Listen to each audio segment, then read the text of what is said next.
Hey guys, it's Josh. Quick video coming at you. This stuff is changing really fast on Log4j, Log4Shell. We have some detections that have just been released. The guys have been really hard at work on our threat research and engineering teams, and so this is super exciting. You watch my other video for what it is and what are some of the things you can do. Today, I'm just going to talk about what we've added in the last day or so. All right, so if you go into your main page of ExtraHop RevealX, and ExtraHop RevealX 360, you're going to see a threat briefing on the lower right-hand corner. In that threat briefing, we've actually added a link to 2 detections. So this is really powerful. We have detections for Log4Shell JNDI injection attempts. So that's when we see JNDI and the colon, LDAP, or whatever, trying to actually get in and get it to drop a log. And then what we see here is this outbound Log4Shell activity is really, really powerful, because this will allow you to say, not only did the attempt come in, is there people knocking on the door, your server has now made an outbound connection. So that's really bad.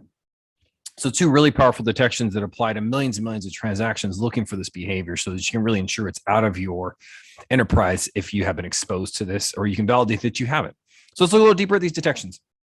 Cool. So Log4Shell JNDI injection attempt. You can see here it's containing a Java naming and directory interface string. So we're actually bringing you the actual string that we're seeing. So out of all the packets that we're seeing, we're able to pick that up very quickly and show you the string that we're firing on for that injection attempt. We show you the offenders, and we show you the victim associated with that.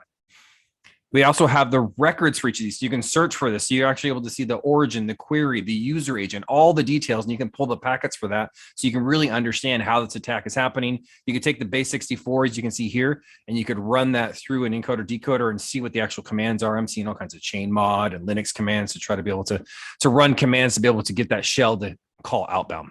Okay. This is the really bad one. So Log4Shell activity outbound. So JNDI comes in, it runs the colon LDAP and runs a query, and then it does some bad stuff. And then your server, then now that has been vulnerable, is now making an outbound call, and we're looking for that. So we're seeing that, and we're seeing that outbound call happen. You're going to see it in the related detections. So you can see here, hey, we had a suspicious connection hit. Boom. We have an injection attempt that has happened. And then that attempt was successful to make an outbound Log4Shell. So I got in, I knocked on the door. They answered, I got my code in there, and now they're making an outbound call. Who are they making the call to? There's the IP, there's the transactions, and we're actually hitting on our threat intelligence IP as well.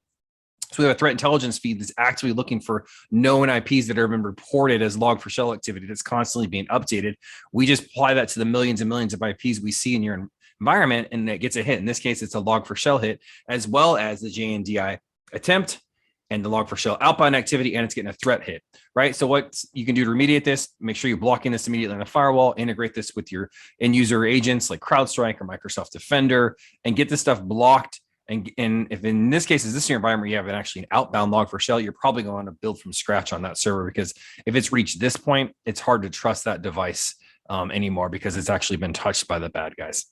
Hope this is helpful. Stuff's changing very constantly on this, and as new CVEs come out, we're going to update the detections so you can stay vigilant. Thanks so much, guys. Appreciate it.